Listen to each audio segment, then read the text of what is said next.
Candace Owens is speaking out after a Paris court found 10 people guilty of cyberbullying First Lady Brigitte Macron for stating online that she was actually born a man. Owens wrote on X, quote, "Once again, these headlines are written in a way to deceive the public into believing that Brigitte proved she was a woman. No.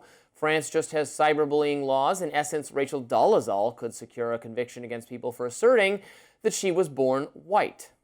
Rachel Dolezal's classic. Some of the defendants' posts also compared the 24-year-old age gap between the Macrons to pedophilia and were viewed tens of thousands of times. One of the convicted persons received a 6-month jail sentence, but under French law, it can be served at your home.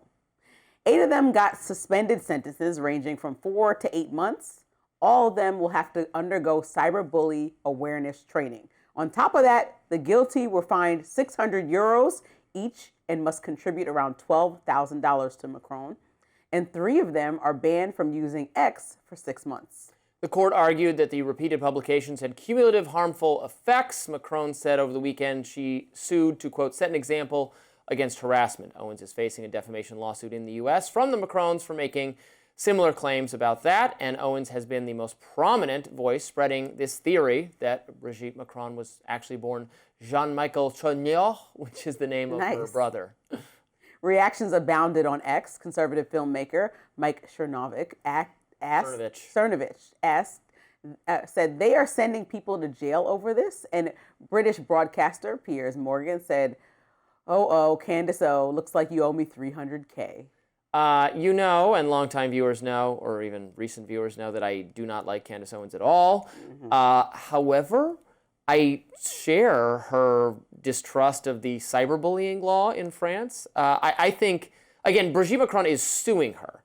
I'm comfortable with libel, defamation to settle maliciously false claims, and I have no doubt that Candace Owens' claim about her is false, so she's suing her. That's different than having a law that says you can't make harassing statements about a political figure. That's crazy. We would never accept that in our country. But you can't make fun of Trump's hair or his skin color or whatever. It's like, that would be crazy. So I'm totally with her that the cyberbullying law is bad, and the idea of people having their cell phones confiscated or they got to do house arrest because they made fun of the French president's wife, that's crazy.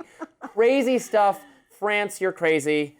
So on the less serious mind, I'm like, you know what? If only trolls had to experience this on X, this would be brilliant. Brilliant. I love this type of punishment. But my mind that follows the Constitution and believes in the law of the land knows that in the U.S., this is completely not appropriate.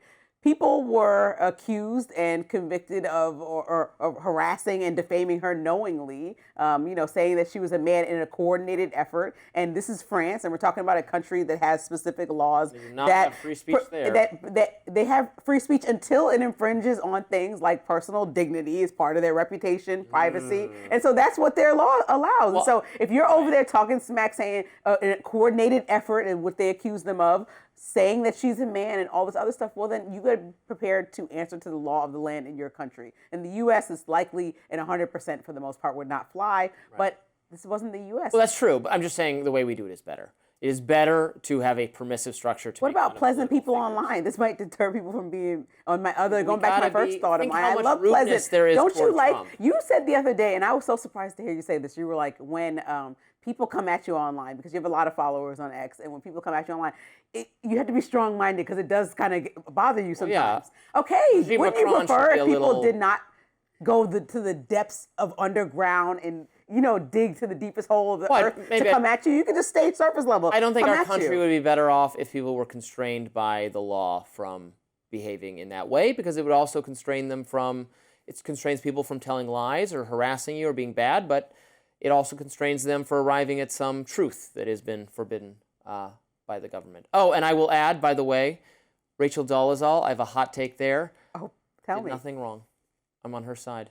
I found Dolezal just completely comical in the fact that somebody brought up her name. Why can't you associate with being a different race? I was tickled. Let me tell you, I was a writer for Melissa Harris Perry at the time on MSNBC, who had her on as a guest and took your viewpoint. Like, well, if you want to fight for the people on NAACP, go for it. If you want to, she's fighting the good fight. Accept, or liberals accept, conservatives don't accept it, but liberals accept that you can change your gender. She can. Why can't you change but your race? She can also be a white lady fighting for the betterment of the also just say experience she's of a the black black lady. experience. I know she also could just be herself. I just, you see, I don't understand. It's incoherent to me that you could be a lady and say you're a man and now you're a man. If you guys want us to be do a white and say Dolezal you're segment, black. let us know in the comments and we'll continue this on. Gender is more immutable than races, just saying. That does it for us on Rising Live. Thanks for watching. Look out for more exclusive YouTube content coming your way today, and be sure to like, share, and subscribe to the Hills YouTube channel so you never miss any content. We will see you back here tomorrow. Bye-bye.